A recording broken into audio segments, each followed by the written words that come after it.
este curso de la Iglesia Sacramento Universal de Salvación. En esta noche tendremos la intervención de nuestra hermana Lucina Rodríguez Juárez, biblista de nuestra comunidad. Ella nos hará favor de compartir la segunda parte de la tercera lección de este curso, la Iglesia desde el Nuevo Testamento.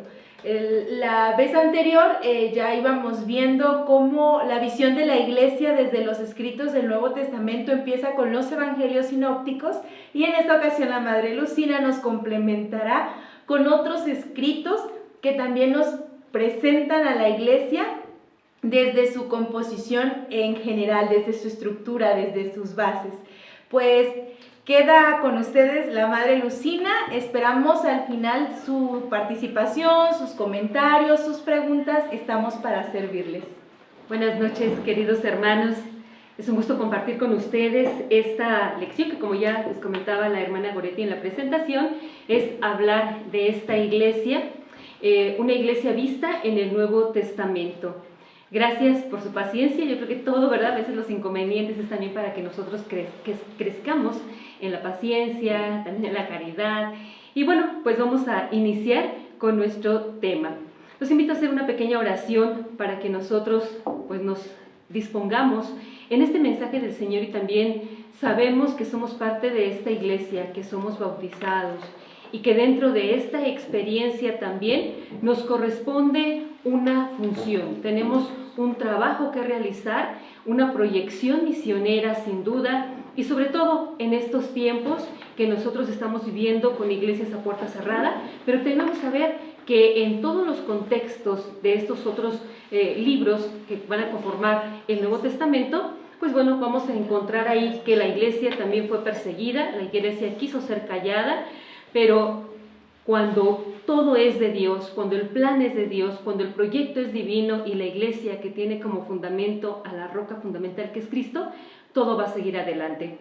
Vamos a invocar al Espíritu Santo para que nos ilumine y que sea Él el que, así como hizo que esta iglesia aquí en la tierra surgiera, fuera con toda valentía a anunciar el Evangelio, también en nosotros ese Espíritu nos siga ungiendo para que podamos realizar nuestro servicio, nuestra misión, nuestra vocación en esta iglesia, y enriquecerla también con estos dones del cual el Espíritu nos ha iluminado y nos ha enriquecido. En nombre del Padre, del Hijo y del Espíritu Santo. Amén. Ven, Espíritu Santo, llena los corazones de tus fieles y enciende en ellos el fuego de tu amor. Envía, Señor, tu Espíritu y todo será creado, y se renovará la faz de la tierra. Espíritu Santo, fuente de luz, ilumínanos. En nombre del Padre, del Hijo y del Espíritu Santo. Amén. Bueno, hermanos, lo primero que vamos a nosotros a ver y a compartir en esta experiencia, ahí tienen ustedes unas diapositivas, las cuales vamos a ir siguiendo, y yo los invito para que tengan ahí su cuaderno y vayan anotando ustedes algunos puntos que nos sirvan, que nos iluminen para ir trabajando y haciendo esta experiencia. Vamos a ver entonces la iglesia en el Nuevo Testamento, esta segunda parte. Con esta experiencia los invito para que nos adentremos al Evangelio de San Juan. En el Evangelio de San Juan nosotros vamos a encontrar cómo en esta experiencia de San Juan, cómo nos va a presentar la iglesia. Por un punto vamos a iniciar y a decir, conectando con el tema anterior de los sinópticos, que ya les dieron muchas luces, Juan, al presentarnos la imagen de la iglesia, va a diferir de los sinópticos. Recordemos que es un evangelio, para decir algo de manera muy general, el evangelio de San Juan tiene un esquema completamente diferente al de los sinópticos. Recuerden que los sinópticos, que son tres, que ya les hablaron de ellos, Mateo, Marcos, Lucas, se conciben como sinópticos porque el término sinóptico es hablar de una visión en conjunto.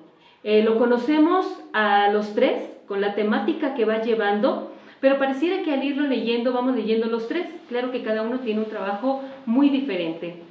El Evangelio de San Juan es completamente distinta, tanto su estructura, la manera de colocar los temas. Recordemos que ahí nos habla de signos, ciertos milagros, pero que Juan fue escogiendo con una intención teológica muy propia. Por eso vamos a ver que también hasta el hecho de hablar de la iglesia y de presentarla en su evangelio, que recordarán que cada libro en la Biblia tiene sus temas teológicos muy propios. Para San Juan, presentar a la iglesia, que también se conoce como la eclesiología, en ese término teológico, va a diferir entonces de estos otros 3 evangelios. Y ahí, siguiendo la diapositiva, nos dice que para este evangelista la iglesia es esencialmente la comunidad de los creyentes que viven en Jesús. De hecho, va a ser muy significativo el que ahí con San Juan tiene la figura del discípulo amado. ¿Quién es este discípulo amado? En algún momento se ha dicho que si era el mismo Juan, el pequeño Juan. Otros han comentado que tal vez pudo haber sido Lázaro. Sin embargo, en una proyección más general, nos presentará al discípulo amado como todo aquel creyente. Prácticamente es como una exhortación y una invitación. ¿Quiénes conforman la iglesia? ¿Quiénes conforman la comunidad? Los discípulos amados. Algo que llama también la atención es que no dice los discípulos o el discípulo que más amaba a Jesús, no, sino el que se siente elegido, amado, convocado y también con una misión, digno de confianza del maestro para una proyección misionera. Por eso vuelvo a repetir este punto. La iglesia es una comunidad que está conformada por gente que cree que tiene que vivir en Jesús. Y ahí también quiero remarcar ese punto, que vive en Jesús, que está con Él, porque fue la experiencia que hizo Juan, pero después cuando el Señor asciende, saben que esta comunidad tiene que girar en torno a la persona de nuestro Señor Jesucristo. Tiene que girar en torno a su palabra, a su mensaje. Tiene que girar en torno también a los sacramentos, que eso es lo que los va conformando en esa identidad de ser iglesia. Y San Juan por eso va a ir presentándonos así a esta iglesia. Una iglesia también convocada con esta comunidad cristiana, y vuelvo a repetirles con esa figura de este discípulo amado. Entonces, ¿quién es la iglesia? Una comunidad de discípulos muy amados por el Señor. Vamos a ver qué dice el siguiente punto. Puede reconocerse en los discípulos del Jesús terreno. ¿Por qué? Porque ellos hicieron la experiencia. ¿Qué es lo que transmite el mensaje del Señor? Lo que le conocieron. Juan fue tan cercano al Maestro que recuerden que él fue de los 3 discípulos que siempre acompañaban al Maestro: Pedro, Santiago y Juan. Por eso Juan va a ser el testigo de muchos acontecimientos que los otros discípulos no vivieron. Seguramente lo contaron, lo compartieron, pero no fueron testigos directos a lo que sí hizo este Juan. Por eso dice que en esos discípulos se puede reconocer al Jesús terreno. Estos fueron discípulos del Maestro. Estos transmiten la enseñanza de ese Jesús que pasó aquí en la tierra. Por eso va a ser muy significativo cómo esta comunidad va a asumir el mensaje. Y recuerden que Juan no muere mártir. Juan ya muere ya en una edad muy avanzada, 90 y tantos años, y es lo que le va a estar compartiendo a su comunidad, pero es lo que va a dejar por escrito tanto en el Evangelio como también en sus cartas, y lo proyecta hasta el Apocalipsis. Dice también, y la iglesia se manifiesta en el tiempo del Jesús glorioso, porque algo que va a estar remarcando Juan es a ese Jesús que en la cruz se levanta, pero para atraer a todos hacia sí. No habla de un Jesús que ha sido fracasado, que Él entrega su vida, pero todos los demás están desconcertados. No. Él va a presentar que toda esta comunidad está girando en torno de este mensaje, pero de un Dios vivo, de un Cristo glorioso. Ahí lo encontramos en el Evangelio precisamente de San Juan, capítulo 20, versículo 22, que yo los invito a que busquen ahí en su Biblia. San Juan, capítulo 20, versículo 22. Nos dice aquí la palabra: y sopló sobre ellos y les dijo: reciban el Espíritu Santo. Algo que va a caracterizar a esta comunidad también es la presencia del Espíritu, que sopla sobre ellos y que también lo proyecta. Y después lo encontramos en Hechos de los Apóstoles. Vamos a ver que en el Evangelio entonces se nos permite reconocer también ciertas estructuras de este grupo, lo que es el grupo que Juan va presentando como esta iglesia. Uno de ellos es: la misión constituye la continuación salvífica de Jesús. Y lo encontramos en el Evangelio de San Juan, capítulo 17, versículo 18, que nos dice: como me enviaste a mí entre los que son del mundo, también yo los envío a ellos entre los que son del mundo. Es una misión continuada. Es una misión en la que ellos lo están recibiendo, pero están escuchando del Maestro. Como me enviaste a mí, también yo los envío. ¿Qué es lo que van a venir a hacer los discípulos? Continuar la obra del Maestro, que de hecho esa es la intención. ¿Por qué Jesús no caminó solo?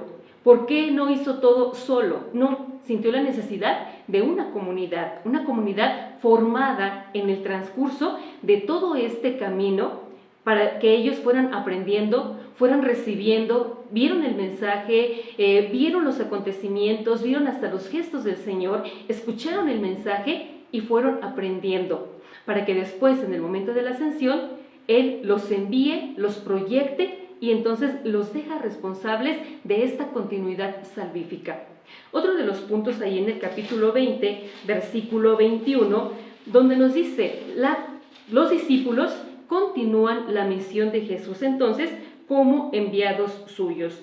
Ahí en el versículo 21 nos dice: Jesús les dijo otra vez: paz a ustedes. Como el Padre me envió a mí, así yo los envío a ustedes. Entonces la misión del discípulo también proviene de esta misión del Padre. Aquí recordamos lo que conocemos en nuestra vocación como el Cristo misionero, el Cristo enviado que viene a su vez a enviar a otros. Por eso Juan va a presentar una iglesia de naturaleza misionera, continuadora de la obra del Señor, y que cada enviado, cada misionero, ya sea a tiempo completo, a tiempo limitado, pero estamos continuando con la obra de Dios, estamos en la construcción del reino. Eso es lo que nos viene a decir Juan. Y nosotros, hermanos, pues debemos sentirnos dichosos porque no estamos trabajando por algo pequeño, sino con una proyección eterna. También en el tercer punto dice: se advierte el principio de la tradición. Ahí yo los invito a que ustedes busquen ese texto, pero buscamos el Evangelio de San Juan, capítulo 16, versículos del 13 al 14. ¿Qué es lo que viene a interpretarnos el Espíritu? Dice, la predicación del Espíritu Santo es interpretación de la tradición. Ahí, en el capítulo 16, versículos del 13 al 14, nos hablará de la acción del Espíritu Santo, cuando nos dice: cuando venga el Espíritu de la verdad, Él los guiará a toda verdad, porque no hablará por su propia cuenta, sino que dirá todo lo que oiga y les hará saber las cosas que van a suceder. Él mostrará mi gloria, porque recibirá de lo que es mío y se lo dará a conocer a ustedes. Y recuerden que constantemente también San Juan va a estar hablando de esta presencia del Espíritu cuando va a decirles, Él los introducirá en la verdad. Ustedes ya escucharon el mensaje. ¿Qué va a venir a hacer el Espíritu? Esa tradición que recibieron de labios del Señor, el Espíritu entonces va a venir a hacerles que puedan entender bien ese mensaje. Que ellos puedan ahora sí descifrar, discernir y decir, esto es lo que el Señor nos presentaba, porque es la obra del Espíritu Santo. Interpretar esta tradición, interpretar este mensaje. Pero vamos a ver que también ahí en el Evangelio nos da ciertas indicaciones sobre los sacramentos. Cuando vemos cómo Juan nos proyecta en una comunidad y nos presenta, porque no solamente es proyección cuando hablamos de que los envía a bautizar nuestro Señor, sino que también en el Evangelio nos va presentando otros sacramentos que se van realizando y se van instituyendo. Entonces la comunidad, la iglesia, se alimenta también de estos sacramentos y que se van a ir estructurando, porque después vamos a ver cómo va evolucionando dentro de la iglesia. Después tenemos el documento de la Didache, que es el catecismo de la iglesia, de esta comunidad, en donde ya se establecen normas, reglas de cómo tenían que administrar los sacramentos hacia la comunidad, hacia el pueblo creyente, que recibía el mensaje, aceptaba el bautismo y entonces se unía ya a esta comunidad cristiana, a esta iglesia de Dios. Uno de estos sacramentos entonces es el bautismo.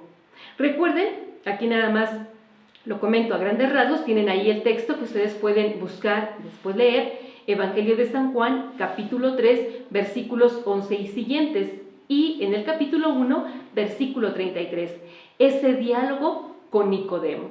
Y recuerden que el Señor les va a estar diciendo que vuelve a nacer, el volver a nacer. Este hombre no entiende muy bien cómo es eso de volver a nacer. Y él dice, ahora tendríamos que regresar otra vez al seno de nuestra madre. El Señor lo que está hablando es de un nuevo nacimiento con el bautismo. Y recordemos que hoy día, que lo tenemos ya en la iglesia, es un hombre, hacernos hombres nuevos, el sentido del agua, del lienzo blanco, todo lo que nos va presentando es hablar de un morir al pecado original, para surgir gloriosos con nuestro bautismo, siendo ya hijos de Dios, hermanos de nuestro Señor Jesucristo y, como diría San Pablo, coherederos de la gloria. Eso es lo que nos presenta ahí San Juan con el bautismo. En el sacramento de la Eucaristía, que es todo ese capítulo bellísimo, el capítulo 6, todo un gran discurso del Maestro, recordemos ese momento en el que está ahí Jesús con sus discípulos, compartiendo con ellos, pero también en esa oración sacerdotal, cuando Jesús le está pidiendo al Padre por los que están con Él. Están compartiendo, están recibiendo, pero también va a haber un momento en donde diga, antes de que comience esta celebración, que va a decir que ya ha llegado la hora. Y entonces le dice a este Judas que lo que tenga que hacer, lo haga pronto. Y después viene a presentarse ya y les va a decir que el Hijo va a recibir la gloria, va a ser glorificado. Un traidor no puede estar presente ante la gloria, por eso, diríamoslo así, lo envía, ya haz lo que tengas que hacer. Pero el discípulo que se siente amado por el Señor es el que puede disfrutar, compartir de este sacramento y experimentar también la gloria. Por eso entonces este capítulo 6, San Juan nos va a ir presentando cómo se fue desarrollando este gran sacramento que va a ser el culmen, que va a ser el centro de toda la iglesia, nuestro alimento.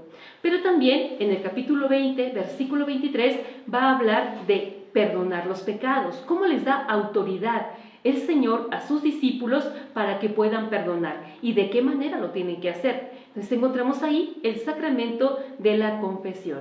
Son 3 sacramentos que parece que la comunidad va a estar retomando, que posteriormente ya la Iglesia toma a la luz de San Juan estos 3, y obviamente también retoma lo de los sinópticos para ir presentando cómo se va conformando entonces nuestra Iglesia. Pero de esta manera entonces San Juan nos va a ir presentando y nos va a ir indicando lo que para él es la eclesiología.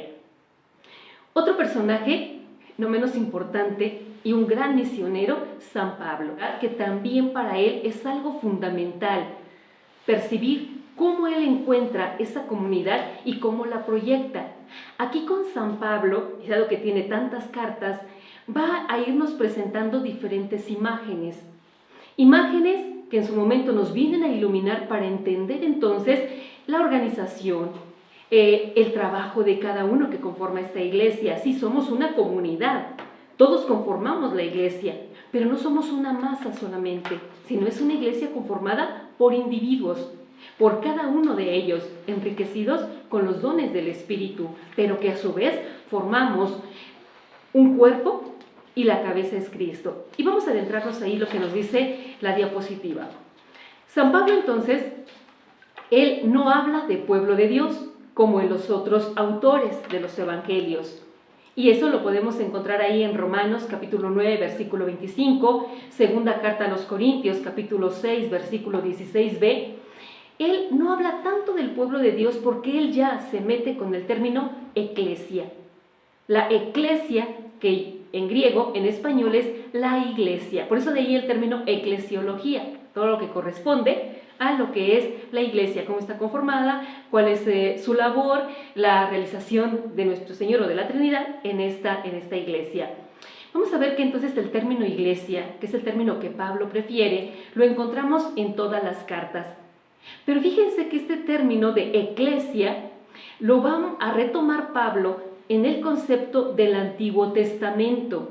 Y lo tenemos ahí en ese término del cajal. Cajal significa asamblea. De ahí es el libro del Cogelet, que es el asambleísta o el que convoca a una asamblea. Con eso ahí tenemos en ese libro del Antiguo Testamento. El libro del Cogelet. ¿Hasta dónde viene el Cogelet? Pues viene de cajal. Cajal, que es la asamblea. Algunos han dicho, entre paréntesis, ¿verdad? Les menciono nada más de este libro para entender este término. Este libro del Cogelet nos va a mencionar que puede ser el nombre, el Cogelet, como una manera de llamar, un sobrenombre que tenía aquel que convocaba a la asamblea. O también que ese libro se llamaba así porque era el libro que se leía en la asamblea. Por eso vamos a ver que el término cajal va a estar en relación con el término eclesia en el Nuevo Testamento. La asamblea, una comunidad que ha sido convocada. Y aquí también vemos, ¿verdad? ¿Quién los convoca? El que los convoca, pues es el Señor y es la misma comunidad. Pero ¿a qué los convoca? Que también aquí encontramos entonces el motivo o la finalidad. ¿Para qué son convocados? Para vivir en comunidad, pero también para escuchar las enseñanzas, la predicación de los apóstoles, la Eucaristía, y bueno, toda esa riqueza la va a ir compartiendo estas comunidades. Vamos a ver que cuando Pablo en algún momento habla del pueblo de Dios, pero va a ser en relación con el término eclesia. Ya no hablará de un pueblo como del Antiguo Testamento o cerrándolo solamente a una comunidad cristiana, sino pueblo de Dios para Pablo va a ser algo mucho más universal. Por eso también le va a gustar presentar a la iglesia como una comunidad de Dios. Es la comunidad de Dios, la familia de Dios, los hijos de Dios. Es esa comunidad en la que Dios se deleita, lo podríamos llamar así, presentándolo según Pablo. Por eso también va a decir una iglesia de Dios, la convocación o la asamblea convocada por Dios para recibir su mensaje. Eso lo pueden encontrar ustedes ahí en esos textos, primera carta a los Corintios, versículo 1-2, capítulo 10, versículo 32, capítulo 11, versículo 16, en la carta a los Gálatas, capítulo 1, versículo 13, primera carta a los Tesalonicenses, capítulo 2, versículo 14. En todos esos textos, y más, por eso le pongo los puntos suspensivos, en más textos vamos a encontrar estos términos. ¿Cómo va definiendo Pablo a esta iglesia? Pero también en la primera carta a los Tesalonicenses, capítulo 1, versículo 1, Gálatas, capítulo 1, versículo 22, y en el mismo texto, primera carta a Tesalonicenses 2:14, dirá que es la iglesia de Dios, pero en Jesucristo. Una comunidad que sí, recuerden que Pablo cuando se presenta, de hecho también va a decir que él es el apóstol de Jesucristo, pero va a hablar de que la misión que recibió viene del Padre y también va a mencionar a nuestro Señor Jesucristo por obra del Espíritu Santo, en esa experiencia trinitaria. Por eso aquí cuando dice, sí, es la iglesia de Dios, viéndolo como ese Dios trinitario, pero que todo va a girar en torno a Jesucristo. Jesucristo entonces es el centro y el culmen de esta comunidad. Él habla también de iglesia universal, llamándola simplemente iglesia. Y ahí encontramos también en la carta a los Corintios, Gálatas, Filipenses y entre otros más textos que va a mencionar que esta iglesia ya no es un pequeño grupo, que la misión tiene que ser misionera, que tiene que ser proyectiva, que tiene que ir más allá. Lo recibe porque recuerdan que Pablo, algo que tiene ya como antecedente, es que él, en Hechos de los Apóstoles, cuando Ananías va y le dice cuál es su misión, le va a remarcar ese punto. Le va a decir que va a ser, sí, discípulo, que va a llevar el mensaje, pero le va a decir que va a traspasar fronteras. No es literal, pero él va a decir, tú no eres un misionero, el Señor no te ha llamado para que vayas a evangelizar a los judíos, sino que a ti te ha llamado para que vayas hacia naciones lejanas. Eso sí es literal, naciones lejanas. Por eso Pablo entiende que entonces la iglesia no es solamente un grupito, sino que tiene que ser una convocación, pero de todas las naciones. Por eso entonces lo presentará como iglesia universal, que ya después para nosotros decimos que es nuestra iglesia católica, que el término católico significa universal. Tenemos una iglesia universal. Pero también Pablo va a hablar de iglesias particulares. Y recordemos que todas sus cartas están siendo dirigidas a una comunidad específica.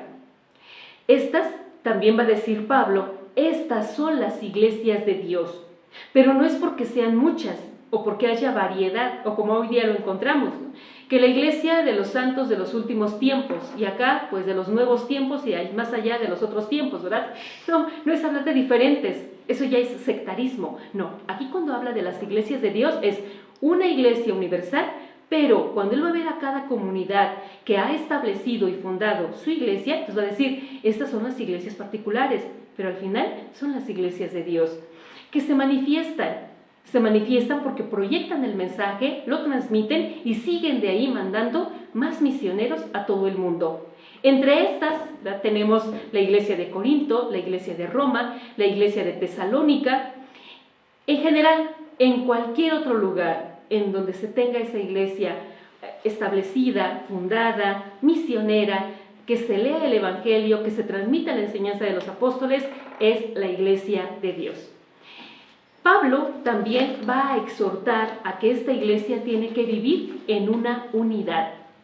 Y maravilloso cuando él ya no solamente habla de una iglesia como algo constituido, que nosotros a veces entendemos que la iglesia es lo material, el templo hecho de piedra.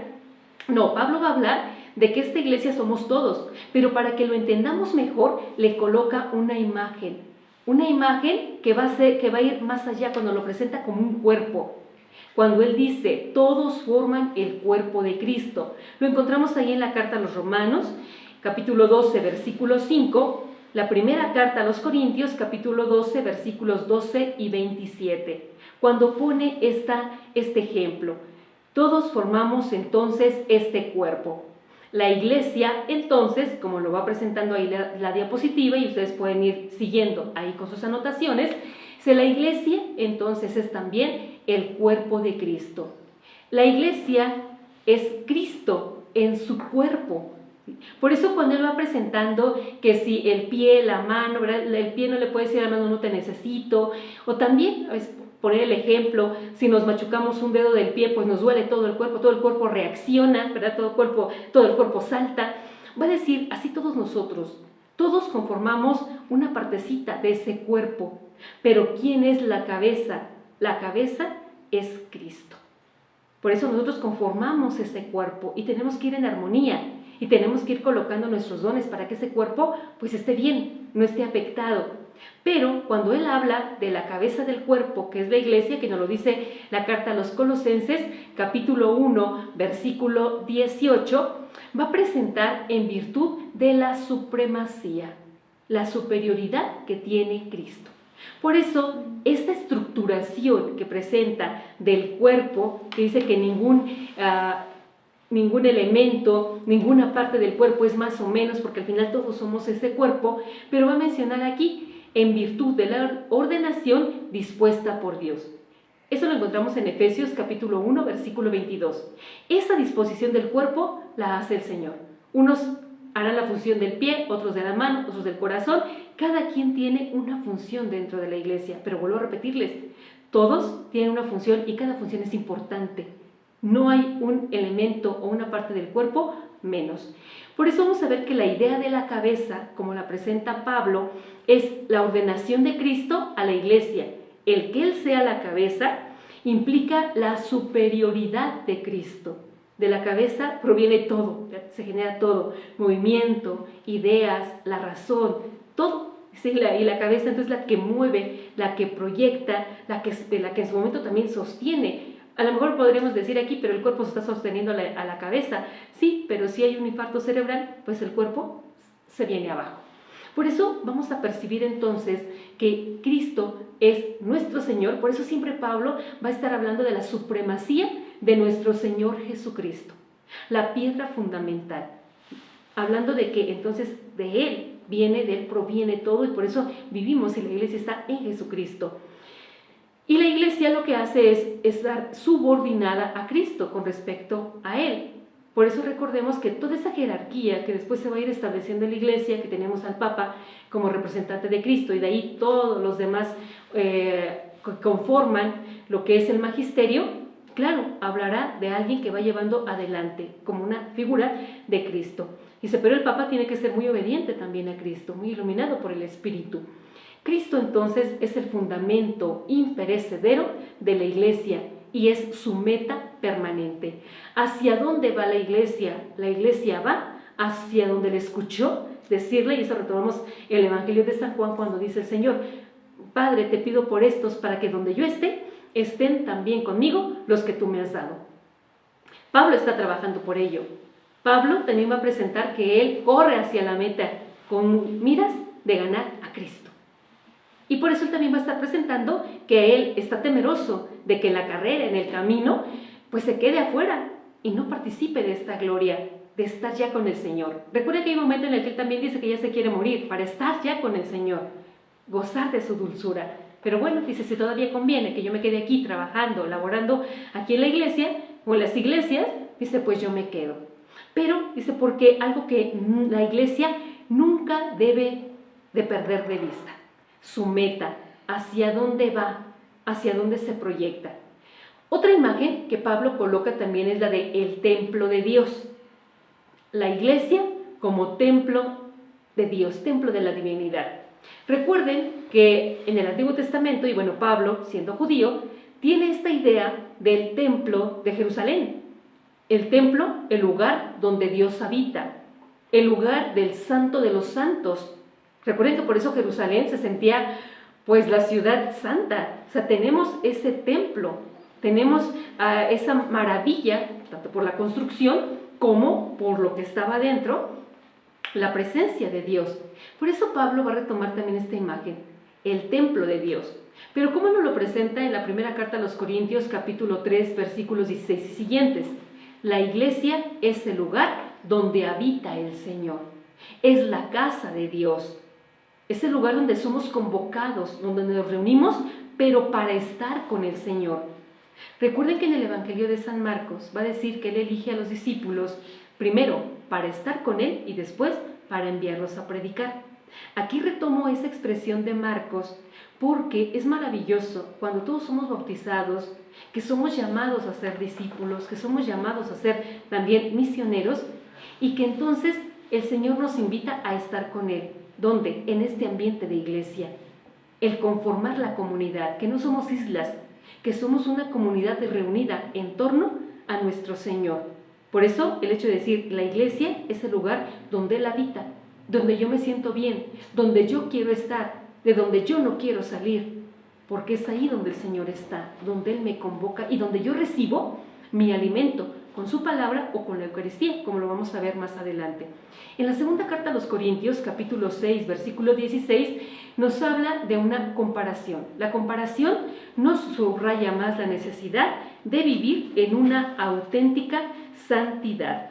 Ahí yo los invito a que si busquemos este texto, segunda carta a los Corintios, capítulo 6, versículo 16, donde nos dice, no puede haber nada en común entre el templo de Dios y los ídolos, porque nosotros somos templos del Dios viviente.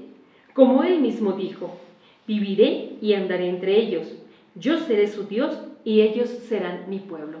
La comparación que está haciendo entonces es en la fidelidad. Una fidelidad en ser templos de Dios, dice, y no de los ídolos. Aquí ya va más allá. Ya no solamente hablar de iglesia es el templo de Dios, sino ya cada uno de nosotros somos templos del Espíritu Santo.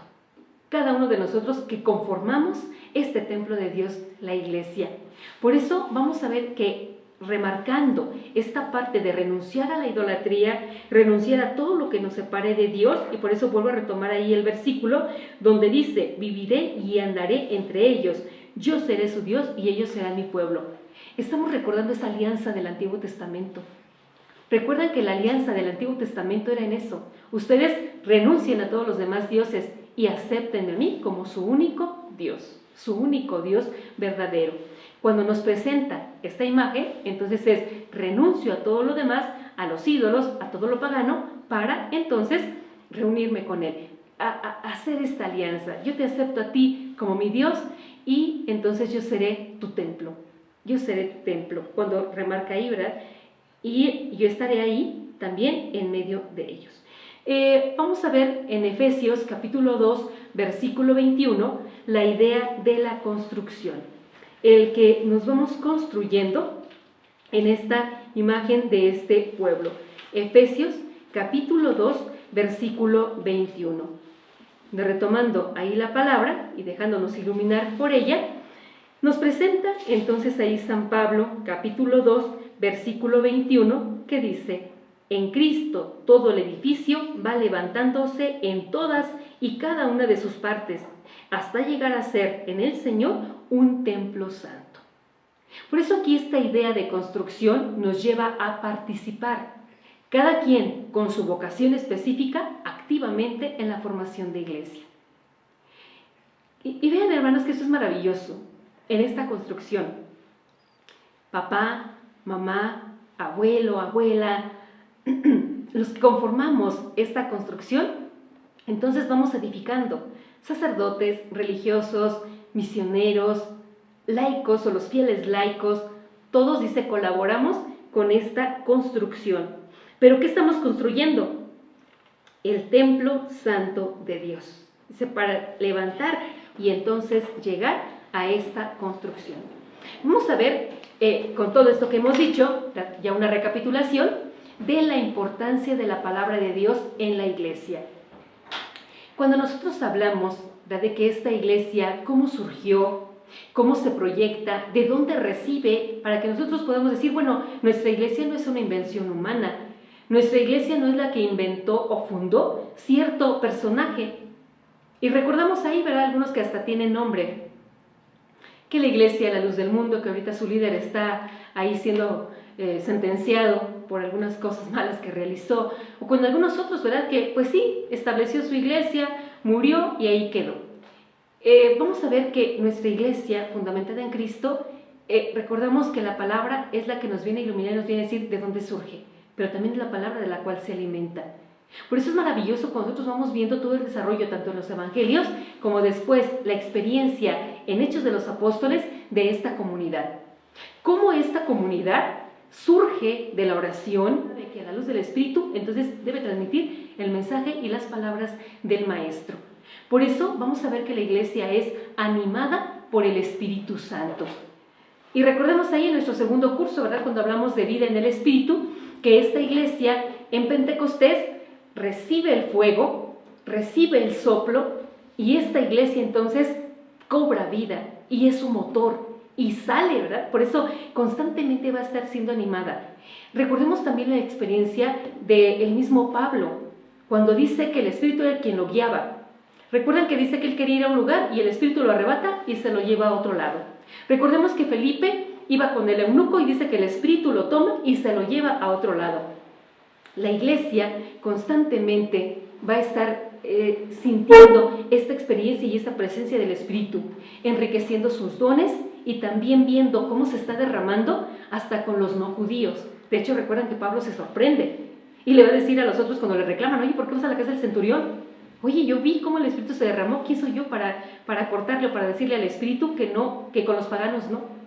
Por eso vamos a ver que hoy día también la iglesia tiene que estar siendo alimentada por el Espíritu Santo, que nos tiene que estar soplando, que nos tiene que estar moviendo, y que nosotros lo vemos, mucho surgimiento de carismas, de comunidades religiosas, de santos, ha sido por obra del Espíritu. Pero también esta iglesia es alimentada por la palabra y la Eucaristía. De la palabra recibe su alimento, pero también es su herramienta, porque con ella va y transmite, y también es su libro de oración. Por eso la Biblia va a venir a ser el centro también de esta comunidad. Pero claro, la Eucaristía, que es el doble alimento, el pan de la palabra y el pan eucarístico. Recuerden que de la Eucaristía, que es el centro y el culmen, es en donde recibe su alimento, el pan vivo, bajado del cielo. Y recuerdan que esta comunidad, cuando viene el Espíritu Santo, después dice que se reunían a la enseñanza de los apóstoles y a la fracción del pan. La enseñanza de los apóstoles, lo retomamos ahí, se alimenta de la palabra, y la Eucaristía, esa fracción del pan de la cual ellos se alimentan, y es un constante estarse alimentando de ese Dios vivo, retomar la carne y la sangre de Cristo. Y vamos a ver también que estos 12 apóstoles son los servidores de la palabra. Ahí en el Evangelio de San Juan, capítulo 1, versículo 2, y en Hechos, capítulo 6, versículo 4, en Lucas, en el Evangelio, va a decir Lucas que él fue y recibió el mensaje de los que fueron testigos oculares y que después se hicieron servidores de la palabra. Déjenme aquí les presumo algo.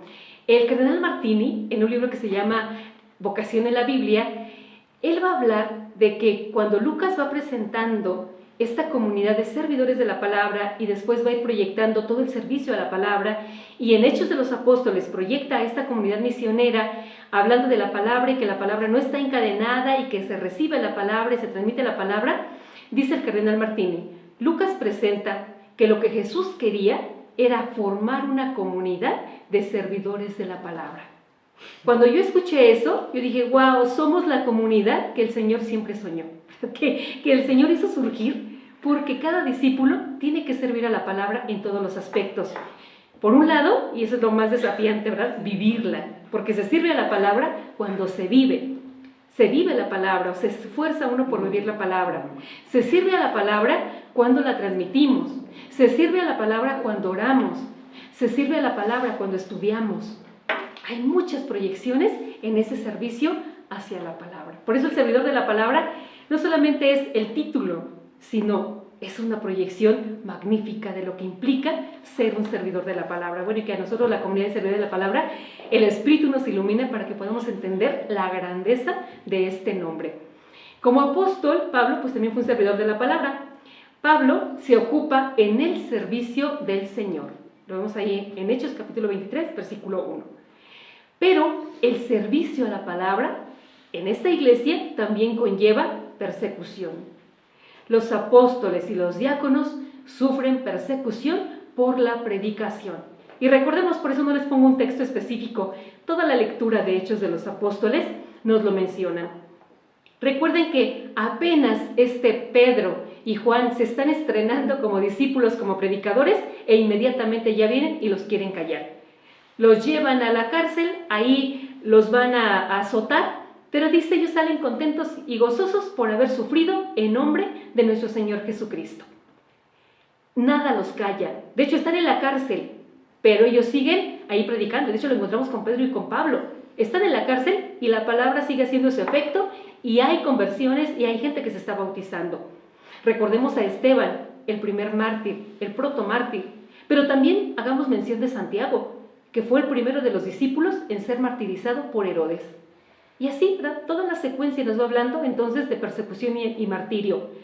Hechos de los Apóstoles no nos habla del martirio de Pedro, ni del martirio de Pablo. Una de las interpretaciones dice, ¿por qué? Porque es cierto, si eran personajes tan importantes en Hechos, ¿por qué no nos habla de su martirio? Ah, porque va a decir que la iglesia no se acaba con la muerte de ninguno. Ellos murieron, pero la iglesia continuó. La predicación continuó. Puede morir el misionero, puede morir el predicador, puede morir, pero la palabra no muere. La palabra es eterna porque es la palabra de Dios vivo y porque sigue proyectándose y transmitiendo en otros lugares. Vamos a ver también que mediante la palabra predicada por los apóstoles entonces surge la iglesia.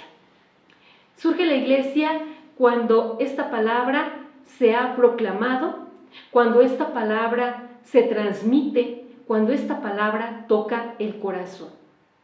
El día de hoy que escuchábamos esa parábola del sembrador y que hace tanto énfasis en la necesidad de recibir esa palabra en un corazón dispuesto. Pero me sorprendía porque la primera lectura, Hebreos, decía que se grababa la ley en el corazón. Y entonces ya lo tenían en el corazón, ya no en tablas, ya no en piedras, sino ahora en corazones vivos.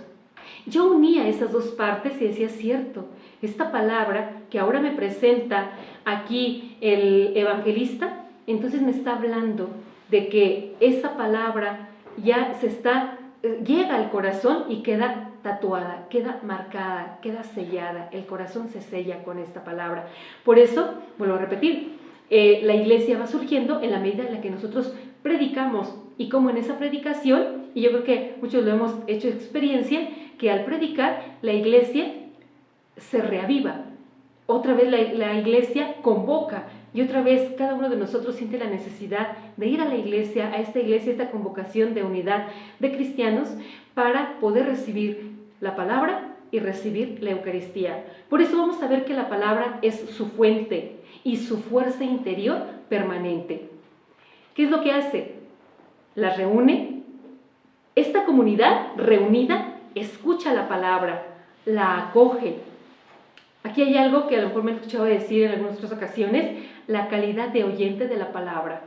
Al ser un buen oyente de la palabra, está escuchando atentamente, recibe el mensaje, lo asimila, sabe que entonces Dios le está hablando y que lo está motivando a un cambio, o que le está dando luces para resolver su situación, pero tiene algo esa palabra.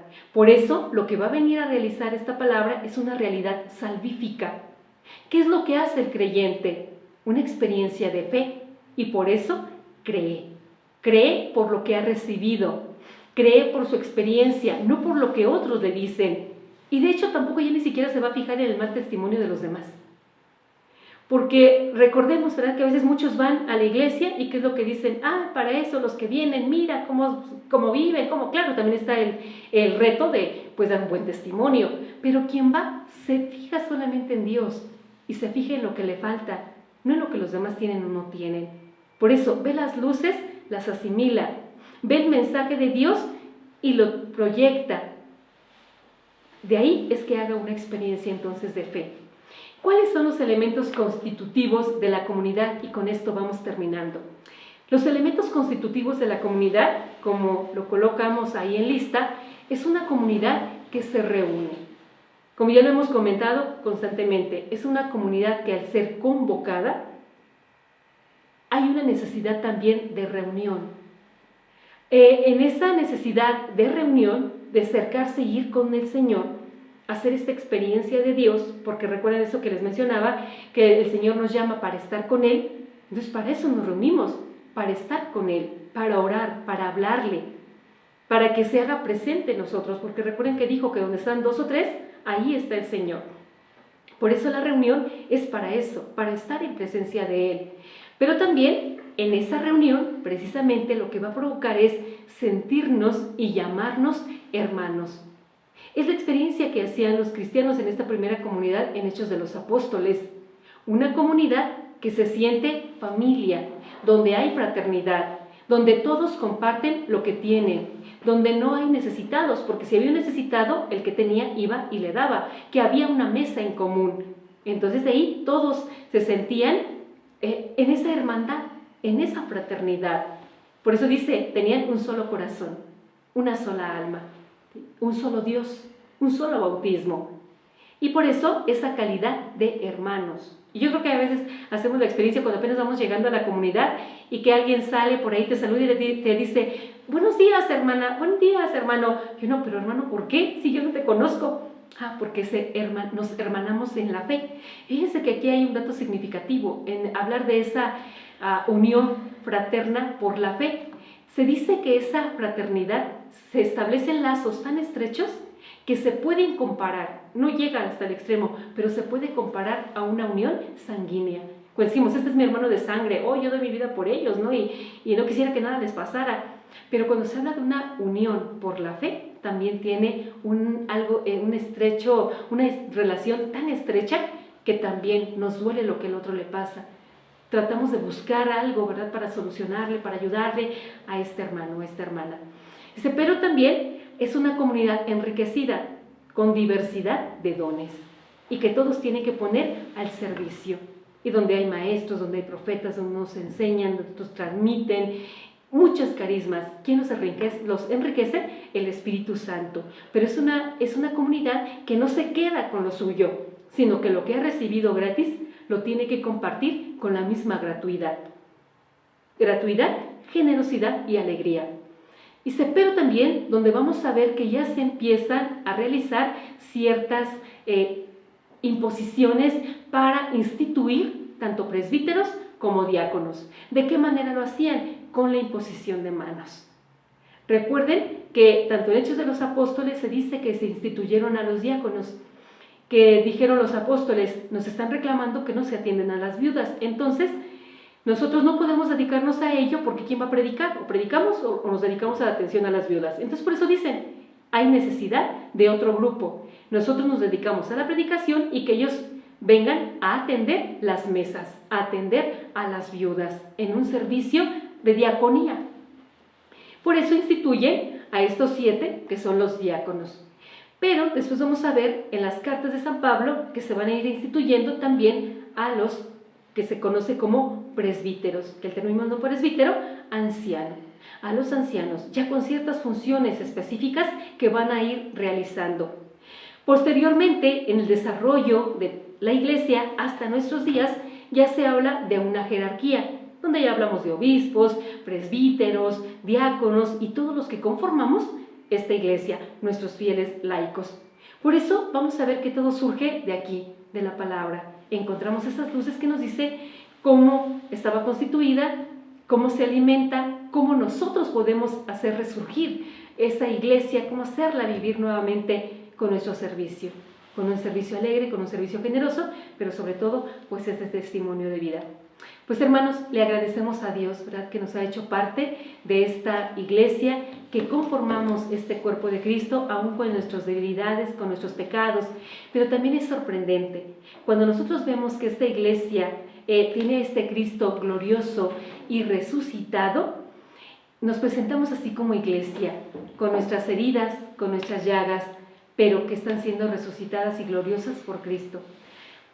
El Papa Francisco le va a decir a los chilenos cuando fue a visitarlos y que reunió a los sacerdotes y a los consagrados, religiosas, religiosos, les dijo, la Iglesia de Chile está muy herida por los malos testimonios y no creo que sea la única, ¿verdad?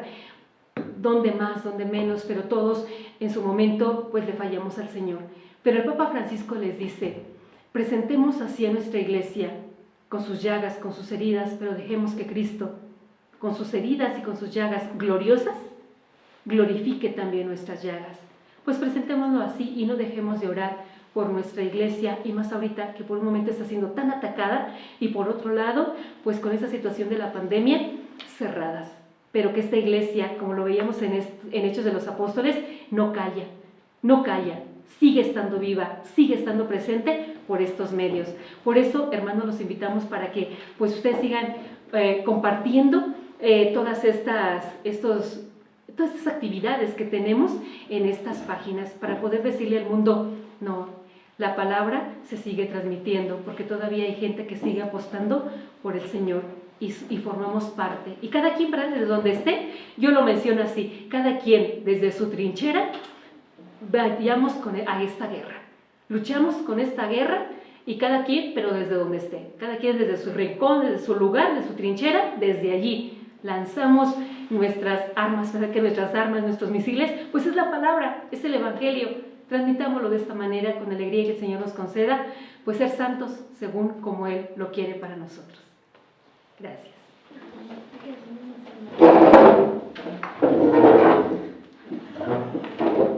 Muchísimas gracias, Madre Lucy, por compartirnos esta segunda parte de la tercera lección, poder contemplar a nuestra Iglesia tan rica desde las Sagradas Escrituras. Una Iglesia santa, una Iglesia llamada siempre a evangelizar, una Iglesia a vivir en unidad con Cristo, para reflejar a Cristo en el mundo. Le agradecemos infinitamente, que el Señor la siga bendiciendo, llenando de su espíritu para que pueda seguir también aportándonos pues este conocimiento, no solo su experiencia de fe, sino también el conocimiento que sin duda el Señor le regala. Y pues no sé si alguno de los participantes en la sala o a través de la página de Facebook quisiera hacer alguna pregunta. Disculpen las 1.000.000 de fallas técnicas, hoy se nos cayó el internet y ya saben, estamos totalmente en vivo, por eso ocurre, pero agradecemos también su paciencia y sobre todo su participación activa. Les invitamos para que no dejen de perseverar en este curso tan rico, tan vasto, y que también lo hagan partícipes a otros hermanos, ¿verdad? Sigan invitando para que otros se sigan alimentando de la doctrina de la Iglesia y de la palabra de Dios. Amén.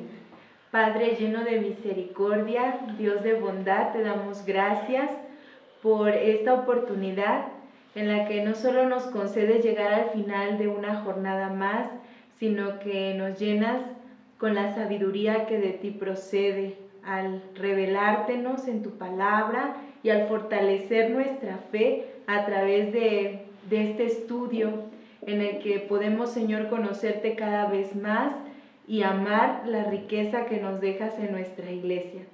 Te pedimos que nos sigas fortaleciendo en medio de nuestras actividades ordinarias, que tengamos cada día más hambre y sed de ti para poder responderte con santidad. Todo esto te lo pedimos por intercesión de nuestra Madre, la Virgen del Magnificat. Dulce Madre, no te alejes, tu vista de nosotros no apartes. Ven con nosotros a todas partes y solos nunca nos dejes. Ya que nos proteges tanto como verdadera Madre, haz que nos bendiga el Padre, el Hijo y el Espíritu Santo. Amén. Muchas gracias, hermanos, que pasen buenas noches. Un gusto saludarlos a todos, que Dios los siga bendiciendo.